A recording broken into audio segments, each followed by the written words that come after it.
What's up, everyone? Welcome to the Tailgate Sports Podcast. I'm one of your hosts, Tanner Johnson, and Ricky is out. He's still on base with the Navy this weekend, so it's just going to be me today interviewing the new head coach at Chandler High School, Coach Ty Wisdom.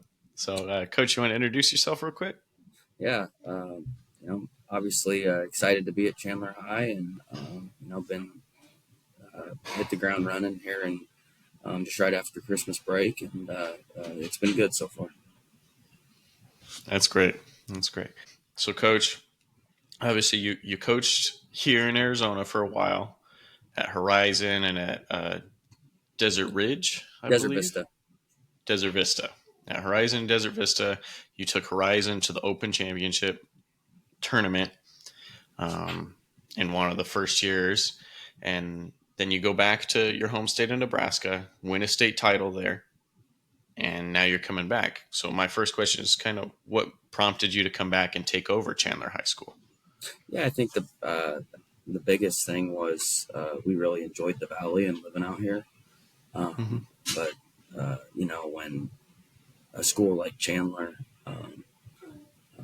you have conversations with a school like that, it's pretty hard to turn down. Mm-hmm. Just everything about it, from the tradition, but alumni, the administration, not only at Chandler High School but in the Chandler district is second to none.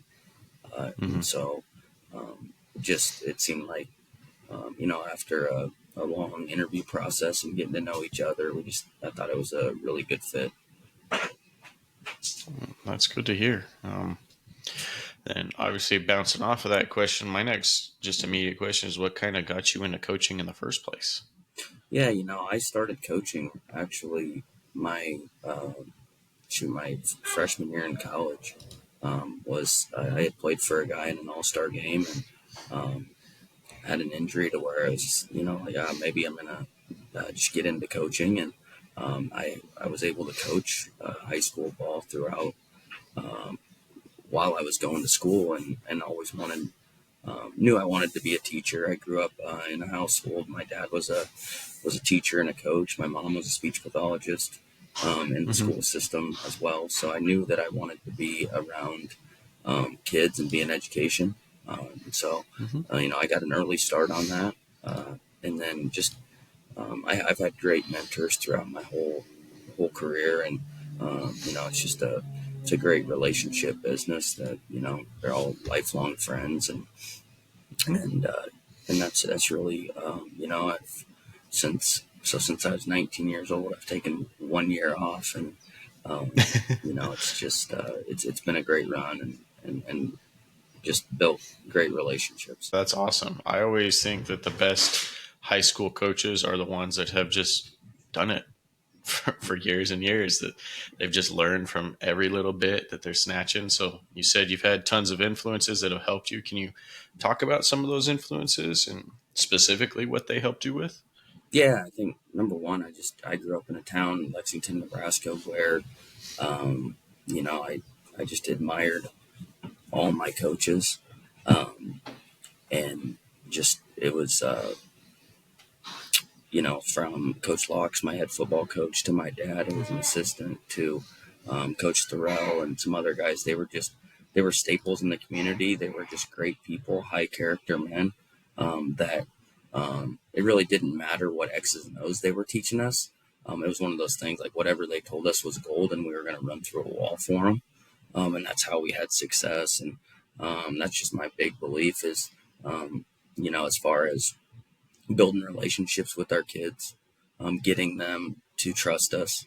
And then once you can create that relationship amongst your staff, and your staff can create that with the kids, then, really the sky's the limit as far as that goes. So I know I went off on a little tangent there as far as like that, but I would say, everywhere I've been, I've taken something from somebody, whether it was Mm-hmm. my first job coaching with Brandon Cool at Kearney, to Todd Rice at North Platte, uh, to Pat Burns at Nebraska Omaha. I've just been really fortunate to be under some really great people as far as that goes. And I've just taken a little bit from each of them, but also, I can only be myself. And so, um, it's really just surrounding yourself with really good coaches beside you too. And I've been very fortunate to have awesome assistants. That's great. That's really great to hear. I mean, you've worked for everything that you have. You've worked for all the success that you've had. Um, I think Chandler's very fortunate to move from their previous coach, who just has that winning pedigree, to you, so that they don't skip a beat. Um, I mean, you're entering the most difficult region in the state of Arizona, between Basha, who's played in the past two state open championships, past three actually, and won one of them, to Hamilton, who's perennially in the open championship. Obviously, Chandler has been. Perry's kind of been on the up and up past couple of years. And so my first thought is, what is your first step in order to immediately regain that Chandler Yeah, level of I dominance? mean, it started back in December and January. Is bottom line is we just got to take steps each day and not look Mm-hmm. any further than what it is. And as far as if we focus on getting better each day, and that means getting stronger in the weight room, learning all the new terminology, and doing all the little things, and not putting the cart before the horse, and focusing on what we have 145 days from now, but what we have tomorrow, um, is really the most important thing. And just I know the old adage, you just focus on the process, but I really do believe in that, because right now we're just really getting to know each other, and coming together as a team. um, and I love the kids that we have, and then we just need to continue to grow closer. That's the biggest thing, and it doesn't happen overnight. It continues to happen when you go to work together and you start seeing results. And I know that will happen. But like I said, it's not going to come easy, and I don't want it to come easy. Nothing worth it is easy, right? And so we're going to continue to go to work together. We're excited.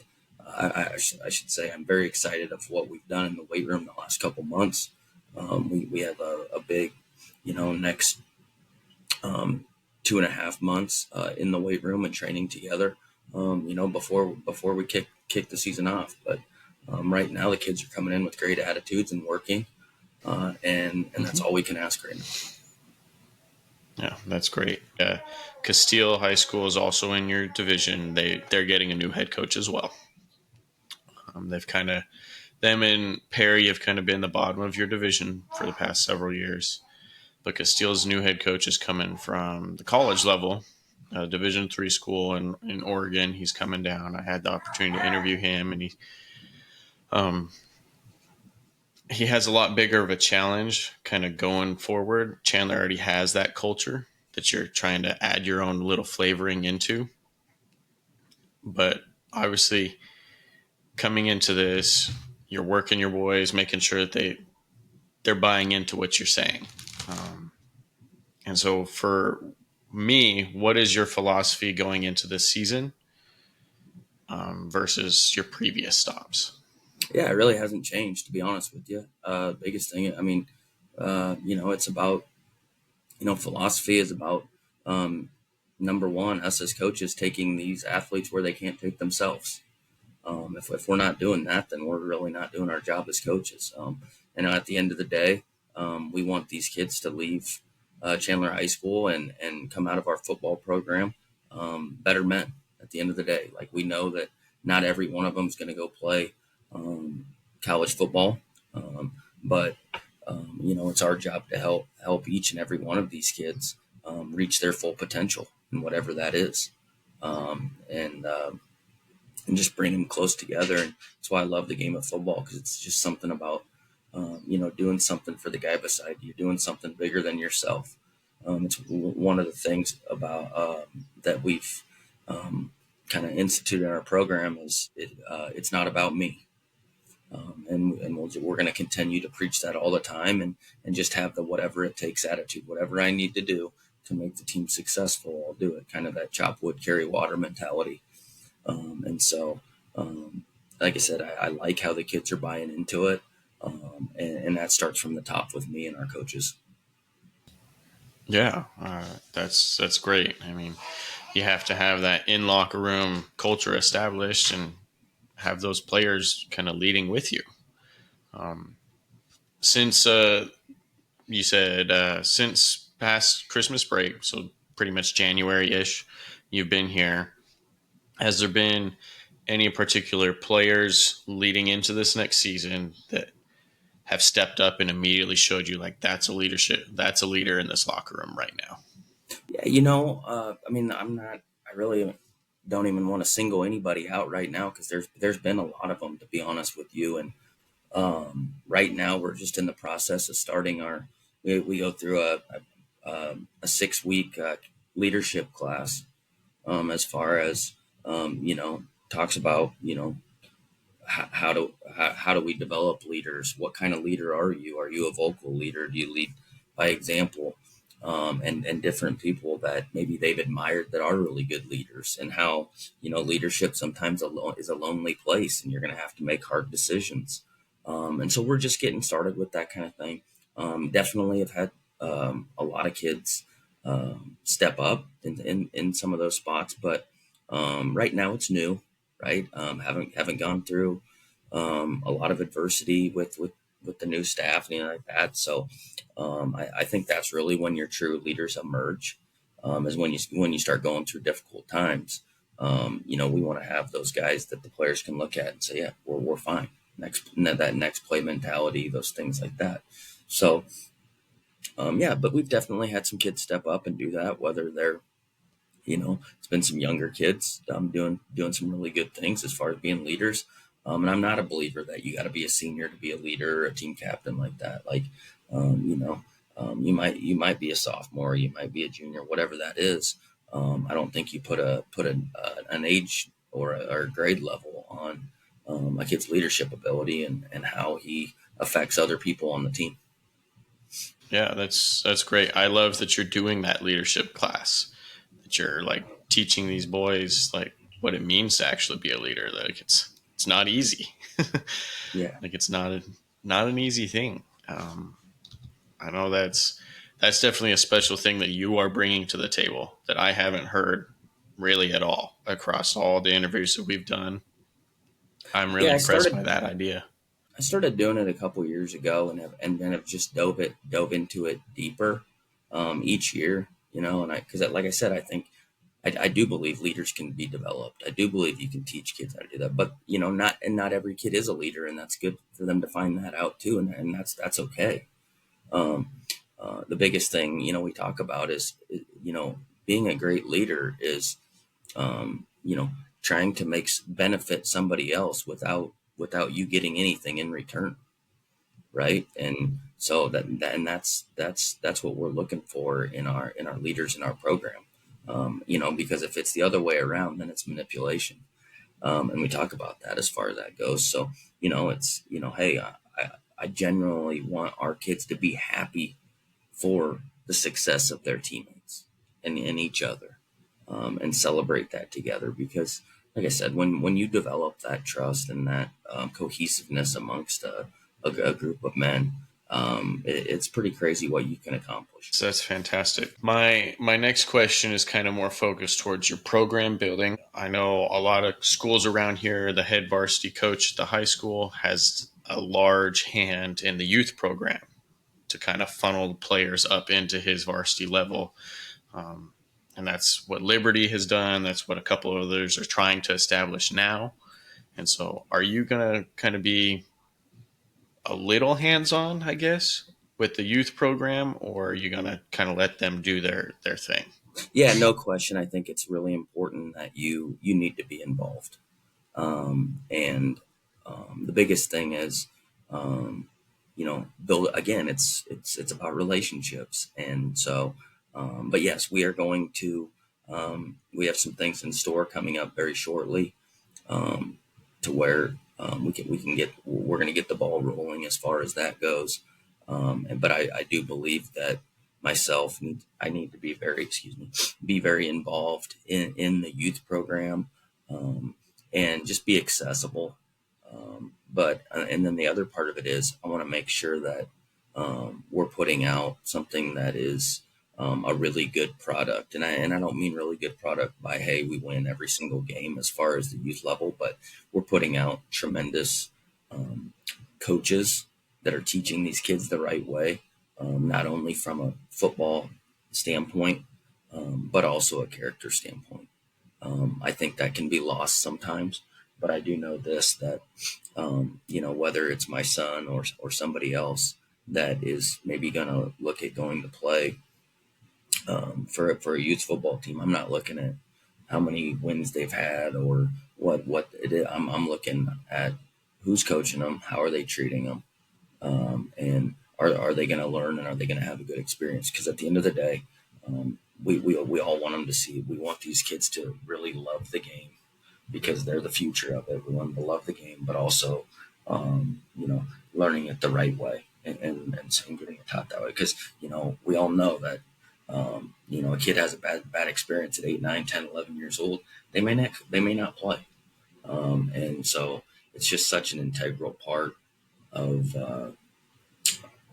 integral time for that to make sure that they have a good experience so they do enjoy this game and continue playing it down the road. Yeah, I mean that's definitely my experience. I mean, my high school coaching experience was just dysfunctional. We had a new coach 3 of my 4 years in high school, and it's just there was no like being able to set that youth program to funnel up. I like what you said about your helping build your coaches to then build up the young men, and so these coaches are learning lessons too. Yeah, I think it's important that you get the right, not only your varsity staff, your freshman staff, but down to the youth level. I think it's important that you get the right people in the right spots, and that you're really all in it for obviously for the kids, but you're giving them that support as far as accessible to, because I want our youth kids around our high school kids. I think there's nothing better than our high school kids being mentors for these youth kids and looking up to them. I think we all grew up and had certain kids, certain high school guys that we looked up to and this and that. And sometimes I think that's lost nowadays, but I definitely think we can do that as coaches, is get our kids, our high school kids, around these youth more, and just see the positive impact that they can have. Because a lot of times, they come out to these camps, they don't care about myself or the other coaches. They want to be around our high school kids that they watch on Friday nights, and that's great. Yeah, that's great. That's building the community and involving them around you guys. That's building a tradition of just winning and a tradition of just a positive culture with the high school. And I really love that. That's fantastic. That's like this whole interview has been really impressive listening to you and all your ideas that you're implementing. It's definitely fresh and different And I appreciate from it. everyone else that I've talked to. So I don't want to take too much more of your time. Um, I do really appreciate this interview and the chance that everyone has to kind of get to know you and kind of your building blocks for Chandler this next season. Yeah, no, I appreciate you having me on, and I'm excited to continue the tradition that Chandler has had for years. And I'm like I always say, obviously Coach Iguano and Coach Garrettson did just an absolutely tremendous job building it up, as well as their assistants that were here. And I'm just very fortunate to be here. And the biggest thing for us is to carry on that tradition and put a great product on and off the field and out in the community as well. So super excited, and I think it'll be a fun 2025 year. Yeah, that's great. I just want to thank special thanks to Coach Wisdom and special thanks to everyone that's listening to this podcast. Definitely show your support to Chandler High School and to Coach here. Show your support to us as we can continue to get coaches and players and these schools the recognition that they deserve. It's definitely underserved in Arizona, so definitely support us by sharing, commenting, and subscribing to our podcast. We're gonna working on a couple of things to be able to broadcast this to you guys by the end of this next season. Be able to broadcast football games for you guys. So we want to thank everyone, and we'll see you guys next time. Thanks, Tanner. Appreciate it.